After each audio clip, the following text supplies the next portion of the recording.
Welcome back to What Arty Noobs with General Disturbance. This is an S-51, it's a Tier 7 Soviet SPG and it's located on the north spawn of Ghost Town under the command of Mike 1963-1. Well, what can I say? Well, it's got the 203mm B4 howitzer mounted on a hull that came from the KV-1S. Game started and, well, he's been asked to platoon straight away. But he's not platooning right off.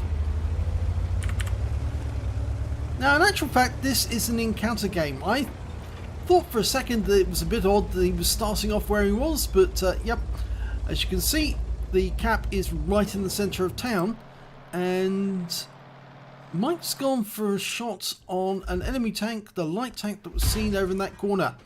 Now his reload time is 42.26 seconds. Normally it'd be around about the 52-second mark without a rammer and a good crew, but he's got it down to 42.26. But it can do a huge amount of damage, 1050 alpha if it touches the target. You can see that. It'll penetrate 52mm of armor. He's fired at an IS and a big hit, 412 hit points straight away. Now during this game you're going to see something rather unusual, which obviously interested me when I first heard about this replay. And it has to do with the Mario Karts. Yep, the enemy team does have a couple of those wheelie monsters.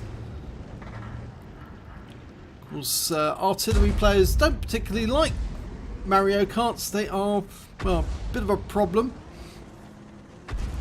Reload's proceeding. We're almost ready to shoot, and that lurver's in the firing line. Rounds out. Direct hit. 358 hit points.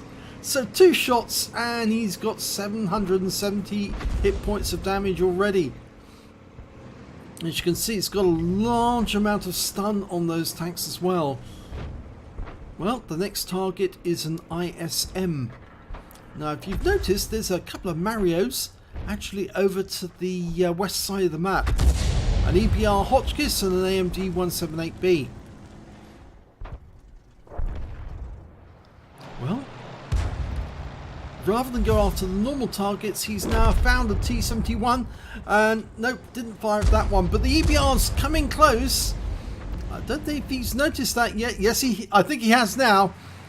He's noticed it.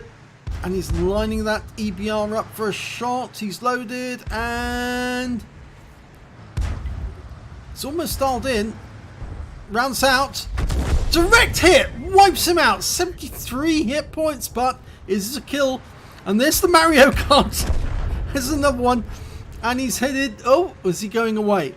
No, he's going away. I think he can see Mike is aiming at him and he thinks, oh, I don't want anything of that. I don't want to get hit. Okay, we've got a 45 TP into the town, south end of the town. Almost ready to shoot, but that Mario Kart is still there. And he might get up the courage to come in. Well, Mike's loaded.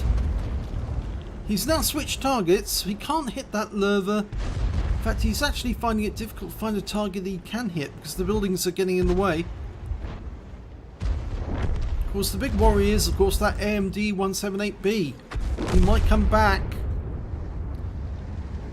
In fact, it's more than likely he will come back.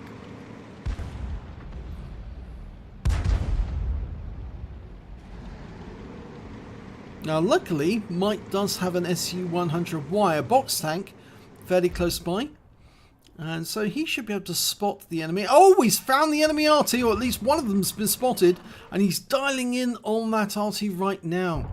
Rounds out. Oh yes! Wiped him out completely.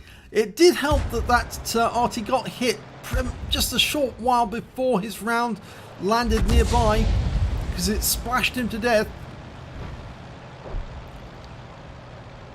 Right, M44 about to die. He's being circled. and he's gone. Now the enemy's not doing too well. They've only got 5 vehicles left, including one of those Mario Karts. So I said he's more than likely going to come back. And there's their last Arty. It's a Hummel, and he's gone. Now, 2 tanks in the town, and that Mario Kart to deal with. ISM and a Lurva, and it's a difficult shot.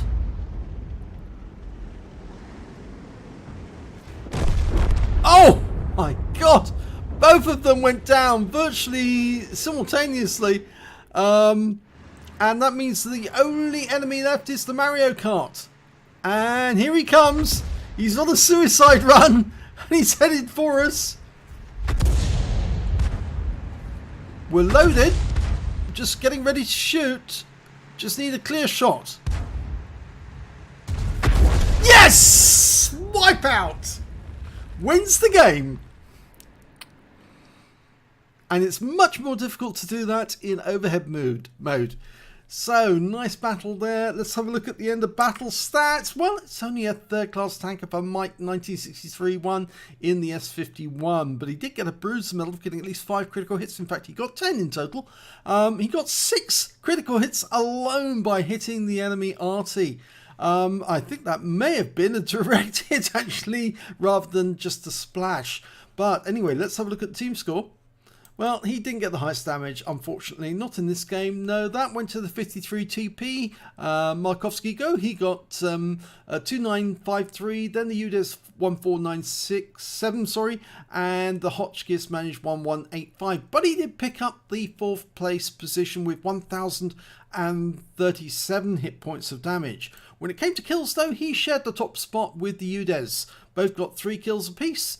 And then there's 2 tanks with 2 kills. And when it came to base XP, it was the 53 TP who got the top, the Hotchkiss, then the AMX 1375, and finally Mike 1963 with 697. He fired only 5 rounds in that game. Only got the time to load 5 rounds, really.